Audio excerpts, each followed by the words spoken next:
Karibu Snow Story Life. Kanami ni kusaidia kupata mwanga mpya katika ulimwengu wa kisasa na utajiri. Kuna ukimya ndani yako ambao huwezi kuexplain. Hata ukiwa na watu, hata ukiwa busy, hata ukiwa unacheka, kuna sehemu ndani yako haijawahi kuridhika. Na ukweli unaumiza ni huu: unaweza kuendelea kuishi hivi maisha yako yote. Dunia imejaa kelele, kila mtu anakimbia, kila mtu anatafuta kitu, kila mtu anasema nikipata hiki nitakuwa sawa. Lakini hakuna anayesema ukweli. Ukweli ni kwamba hata ukipata kila kitu, bado kuna kitu kitakosekana. Usiku ukilala, simu ikiwa kimya, hakuna notifications, hakuna kelele, hapo ndipo ukweli unakuja. Maswali yanakuja polepole: ninaenda wapi? Haya yote yana maana gani? Na kama nikiamka kesho au nisiamke, itakuwaje? Ukweli wa kwanza: umefundishwa kupenda vitu ambavyo haviwezi kukujaza: pesa, sifa, validation ya watu.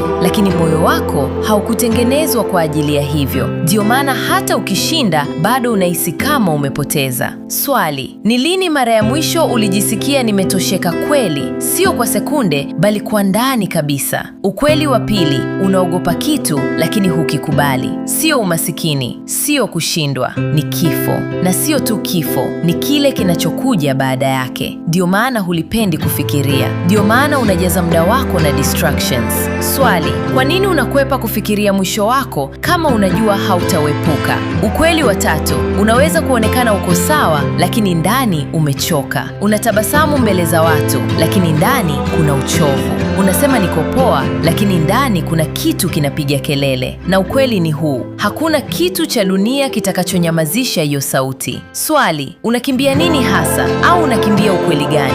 Ukweli wa nne: ukikaa kimya kwa muda wa kutosha, utajiona wewe halisi. Ndio maana dunia inakufanya uwe bize kila wakati, kwa sababu ukisimama, ukikaa kimya, utaanza kuona mambo ambayo ulikuwa unayakwepa.